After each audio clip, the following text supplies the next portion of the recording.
Bismillahirrahmanirrahim. Assalamualaikum warahmatullahi wabarakatuh. Pada video kali ini saya akan menjelaskan tentang iklim organisasi. Langsung saja. Bagian pertama adalah pengertian iklim organisasi. Iklim organisasi merupakan faktor penting yang menentukan kehidupan suatu organisasi. Iklim organisasi memiliki banyak definisi. Saya akan menjelaskan di sini satu definisi saja. Yang pertama adalah dikemukakan oleh Forehan and Gilmers pada tahun 1964 yang menyatakan bahwa iklim organisasi adalah serangkaian deskripsi dari karakteristik organisasi yang bertahan dalam jangka waktu lama, dalam kurung Tolson dan Smith 1994 bagian 455. Yang kedua adalah pendekatan iklim organisasi. Menurut James dan Jones dalam Tolson dan Smith 1994 bagian 455 membagi iklim organisasi dalam 3 pendekatan, yaitu yang pertama multiple measurement organizational approach. Pendekatan ini memandang bahwa iklim organisasi adalah serangkaian karakteristik deskriptif dari organisasi yang mempunyai 3 sifat, yaitu relatif tetap selama periode tertentu, berbeda antara organisasi satu dengan organisasi lainnya, serta mempengaruhi perilaku orang yang berada dalam organisasi tersebut. Faktor-faktor utama yang mempengaruhi adalah ukuran, struktur, kompleksitas sistem, gaya kepemimpinan, dan arah tujuan organisasi.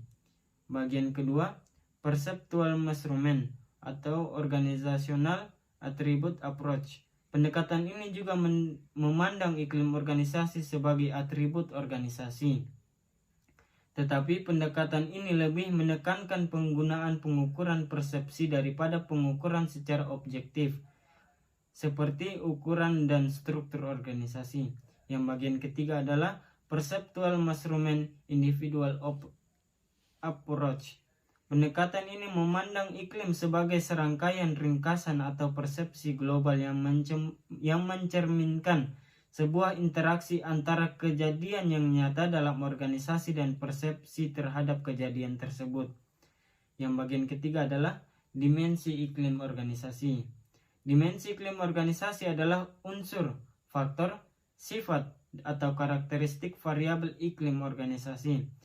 Lewin and Schringer 1986 menjelaskan iklim organisasi menjadi 9 dimensi, yaitu struktur, karyawan yang mempersepsikan dirinya mengetahui aturan, peraturan, prosedur yang ada serta birokrasi tertentu dalam organisasi. Yang kedua, tanggung jawab.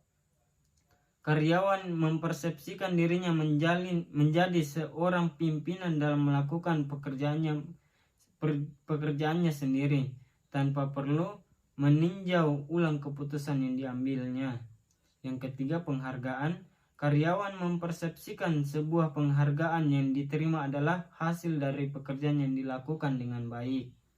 Yang keempat, kehangatan. Karyawan melihat keseluruhan persahabatan yang terbentuk dari interaksi kelompok sosial secara informal di dalam organisasi. Yang kelima, dukungan. Karyawan melihat pemberian bantuan yang dilakukan berdasarkan pada hubungan timbal balik antara atasan dengan bawahan. Yang keenam, standar. Karyawan melihat standar kinerja yang dinyatakan secara implisit dan eksplisit dalam organisasi. Yang ketujuh, konflik.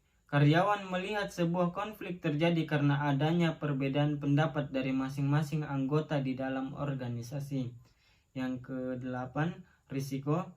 Karyawan melihat risiko kerja dapat terjadi di dalam organisasi. Salah satu penyebab terlihat pada jenis pekerjaannya.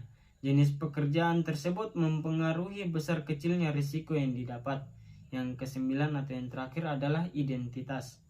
Karyawan melihat dirinya merasa memiliki perusahaan serta menjadi anggota dalam sebuah tim kerja.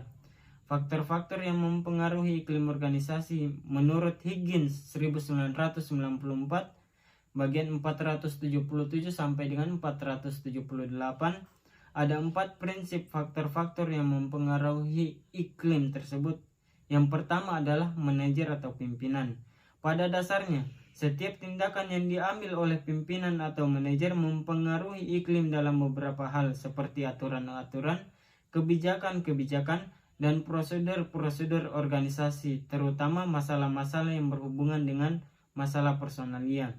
Yang kedua, tingkah laku karyawan.